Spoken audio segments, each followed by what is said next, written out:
Hey guys, good Friday night here, BAMWX.com, meteorologist Michael Clark. Wanted to kind of join you here this evening and give you the latest take here, latest update on some of the latest computer model data and the trends in this huge weekend storm system we've been dealing with, and kind of the differences in the latest model runs. And from a meteorological standpoint, there are certainly some red flags with this storm system and the anticipations in the forecast. And we've kind of seen them all along. The writing has been on the wall, but the models have still been aggressive with the snow. So we want to get into this and kind of show you the details.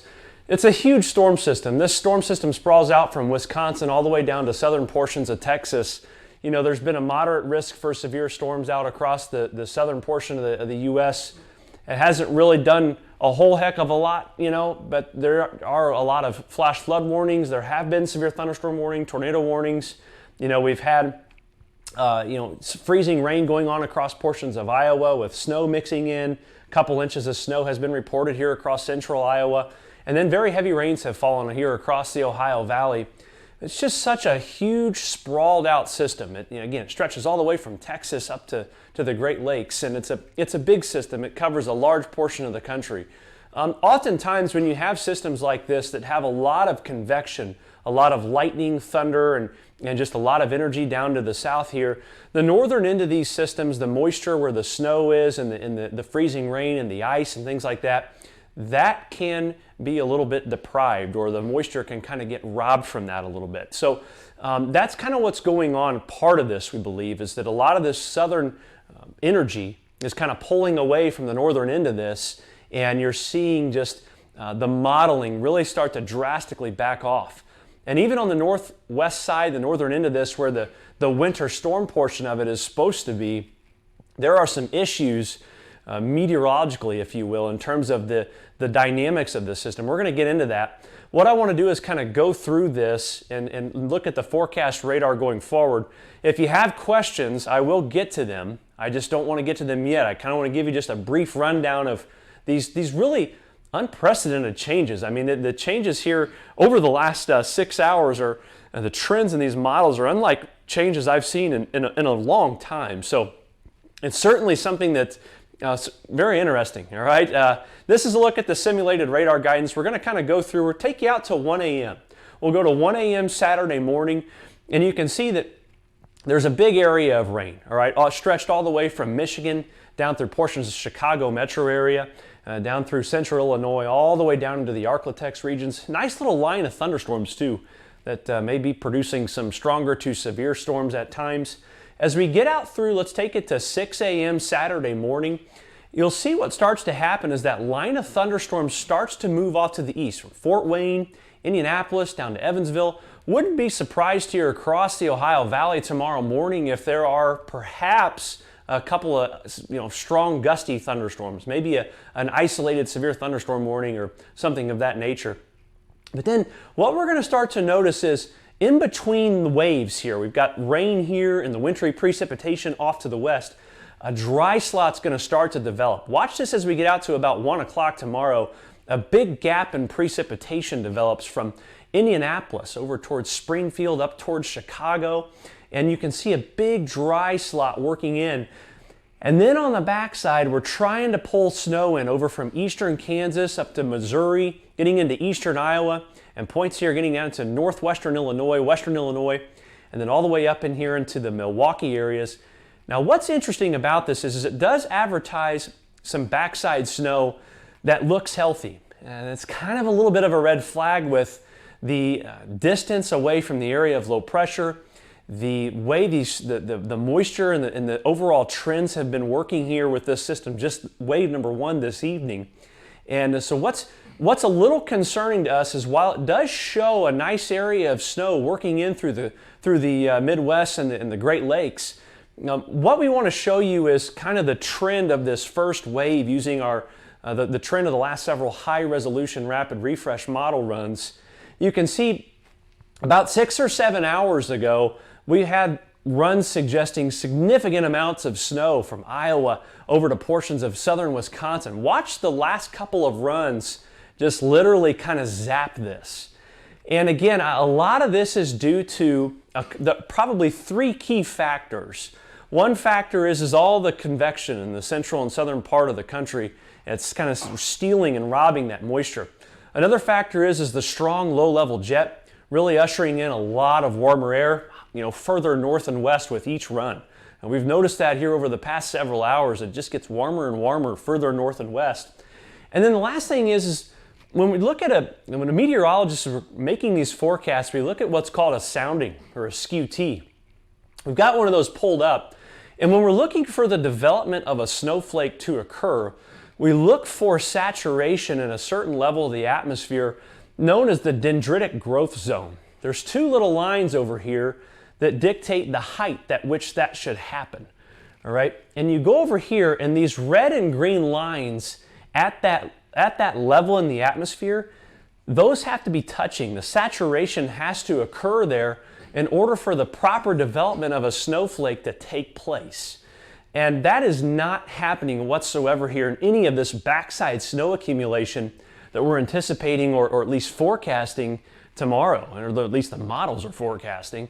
And what that means is that a lot of this can fall in the form of a sleet or even a mist. And the models may mistake it as accumulating snow that actually can't fall. So as you get closer and closer to this wave tomorrow, what happens is that it dwindles, it weakens, because the models start to realize that I can't develop a snowflake here because I don't have saturation in the level of the atmosphere that's needed to do so. So there's just a couple of things going on that just aren't really working in our favor, and that's the reason why there's some drastic changes in the forecast taking place. We'll pull up the snowfall forecast here, and this is just a look at the high resolution rapid refresh. This is just the HRRR model, and this just gives you a general idea of snow and what it may be. I mean, earlier on today, there were advertisements here of 6 to maybe as much as 12 inches of snow across portions of eastern Iowa, western Illinois, and southern Wisconsin, and maybe some big ice totals. And everything's just kind of backing off because of everything I just talked about. The one thing, if we can, Brett, I don't know if we can, is the additional rainfall is certainly a concern. We can show you the additional rain real quick from the overnight hours and through tomorrow. But overall, guys, it's just, the winter storm side of this is looking to verify on the much lower end in terms of impacts. All right, so that's kind of the reasoning. That's the meteorology behind it. We've been talking about this storm all week, and I wanted to kind of update you on that, on some of those changes. So this is a look at that rainfall forecast. I mean, heavy rain favored here across Michigan, portions of Illinois, Missouri. Places in Indiana have already got over 1.75 inches of rain today. In fact, it was the wettest January in 15 years, wettest January day in 15 years today across central Indiana. So a lot of additional rain is possible with this, okay? So what I'm going to do now is I'm going to pull up these comments, and I will answer your questions if you have them, all right? I'll try to start from the top and see what I can do about answering them for you. So let's see what we got here, shall we? So someone said they're still waiting on a blizzard in Milton, and yeah, I would keep waiting. Not going to happen. Mark said, let's see, Indianapolis snow. No snow in Indianapolis. Tommy says watching. Tommy, how you doing? Doug says you guys are the best. Appreciate that, Doug. Bobby, hi from Martinsville. Leonard, how you doing? You are welcome for putting the notes up on here. Brandon says, this reminds me of watching you and Brian live stream in the loft many years ago. Yes, yeah, it does. It does remind me of that. Those were some good times. All right. We want snow in Peru, Indiana. Can't help you there. Sorry, I'll give you some rain though. Zeph, how you doing? How you doing, Zeph? I enjoy my truck. Thanks for watching the stream. What else we got? Donna, how are you? Low-end tornado threat for Indy South. Dustin says, I doubt it. I mean, there could be an isolated spin up or something, but not so much, all right? Followed you when I was in college in Indiana, Ball State, and now living in Milwaukee.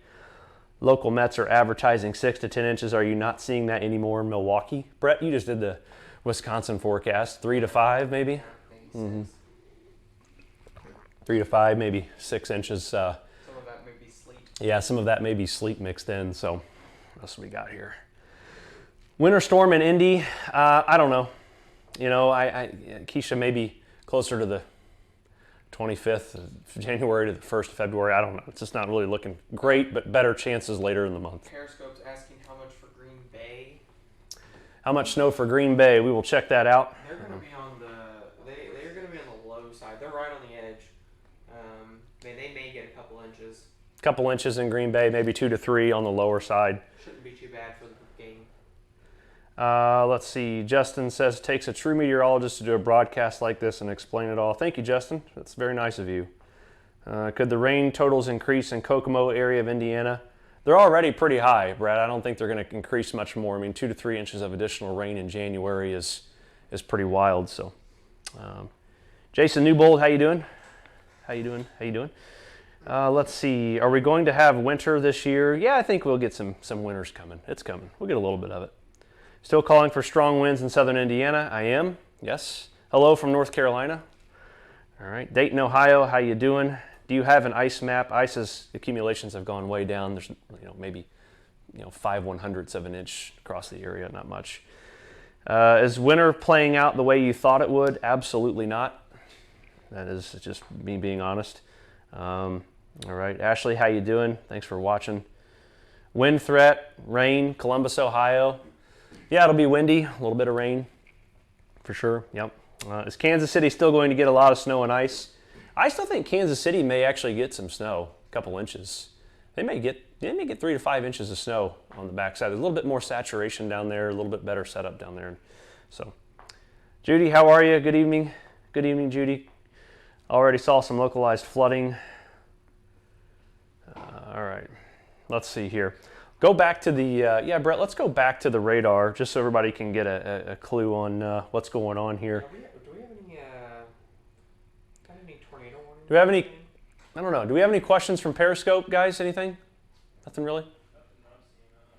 Someone asked earlier if I needed a cigarette? A cigar? Yeah. I thought someone said that in the comments. Yeah, I said cigarette. I'll take a cigar. How much stock do you put in solar cycles?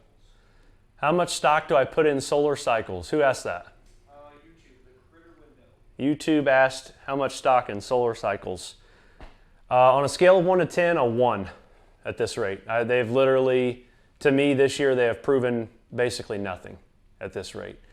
Maybe they have some merit in some other fashion, but in terms of actual impacts to the weather, I'm just not seeing it.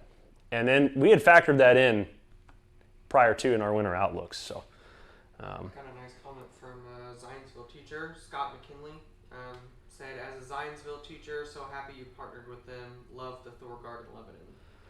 That's awesome, Scott. Thank you. And in fact, we're trying, we are talking with Zionsville about getting a Thorgard for the entire campus, the new and the new upgraded version. I think that'd be pretty cool. So, Trisha, how you doing? Good to see you. I haven't seen you, but good to say hi. It's been a long time. Thanks for all you do. Yeah, appreciate that. And Franklin looking for a repeat of 08. I do not think a repeat of 08 will ever happen again. At least I hope not. That would be a bad deal. Light a stogie. If I had one here, I would light one, actually. If you want to know the truth, I'd probably smoke it right now on this live stream. It's been a long night here. It's been a long day. We've been working since about 3 o'clock this morning. So I think y'all deserve a drink. I would take a drink. Yeah, I'm not going to lie, a little drink. So what do we got here? Let's kind of wrap up the stream. Brett, what are you looking at here? Yeah, we've got a tornado warning in Russellville, Arkansas right now. It's not showing up on our map, but it's just kind of in this area here. You can kind of see the circulation. If you go to the other one, to mine, yeah, it will show up.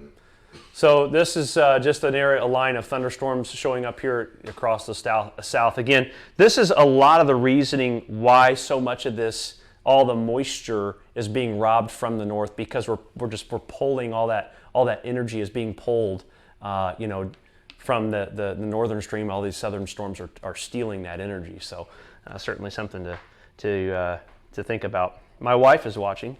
Hello. I'll be home soon. All right. Hi. What are the projections for Indianapolis this weekend? A lot of rain and wind. Enjoy. How much more rain are we going to get in Newcastle? Probably a couple inches. Okay. So we've got 2,600 lightning strikes just in this area right now. Zoom in a little bit more. So Zoom in. this is our portal that our clients have access to that will plot our warnings and actually plot cloud to ground lightning strikes. And we've got 1,000 just in this area. Yeah, just in this little zone here, 1,000 lightning strikes. That's impressive. So I'm going to step over here real quick because it looks like, so this is Russellville. Russellville, yeah, tornado warning until looks like 10, Just west of Arkansas. looks like till 11:30. Yeah, so tornado warning, just Russellville here, and you can see this the polygon indicating that. Again, so January tornado warning. Again, not something you see all the time. A ton of lightning with this as well. So, any severe weather for Terre Haute? Maybe a gusty storm. Not a big concern. What's that? Confirmed tornado down there in Arkansas. Okay. It's not their first one. We've also got one down just northwest of Houston. See if we can go down to that one. I'm a new subscriber to your service and I love it. Thanks for all you do. Dale, thank you so much. Very nice of you. Appreciate that. Appreciate that. Guys, any other questions for before I get out of here? All right. Go back and watch our meteorological explanations to why this system did what it did. And it's important. As a meteorologist, as a business that provides a service to people who pay money for it, it's important to provide transparency and talk about when things go wrong and why they go wrong. And it will happen. It's not a guarantee that these things are going to go right every time. So, any other things in there, guys? Any other comments? Who did the Colts pick first? Huh? Who did the Colts pick with their first draft pick? Is that someone asking that question? Who did the Colts pick for their first draft pick? I don't know. Tom Brady. Who wins the IU-Ohio State game tomorrow? Ohio State. Oh, come on. Well, I'm an IU fan, but I think Ohio State's going to win. Is Bob Mack going to show up? We got Vince back there. He's an Ohio State grad, and we don't like Ohio State. But Barb Hook, how you doing? Haven't heard from you in a while. Good to see you. Mike Jones, how are you? Greg Dugan, how are you? How high are you putting the severe weather threat for morning? Very low. Scale 1 to 10, probably a 1. Yeah. Mona, how are you? Good to see you. Go Hoosiers. Yeah, I mean, I want the Hoosiers to win, no doubt, but I don't think they will. So, all right, guys, that's all I got. Hey, if Tom Brady is a Colt and you're watching the stream right now in Indianapolis, are you going to wear a Tom Brady Colts jersey? It's just speculation. Matt, would you wear a Tom Brady Colts jersey? 100%. Yeah, winners win. Winners win and losers lose. Those are facts. Can't forecast that. You just made a lot of people mad. I did, but I don't get on here to tell people what they want to hear. I tell you what the facts are. Oh man, everyone's gonna get mad at me. Everyone's gonna get mad at me. All right, guys, it's Friday night. It's gonna rain. You better leave on a better note, man. I mean, luckily it's just football. It is not that big of a deal. So, hey guys, stay dry. Appreciate you checking out tonight's live stream. Again, go back and watch. We don't know why the forecast went wrong in terms of just overall widespread winter impacts. Go back and check it out, and we'll talk to you soon.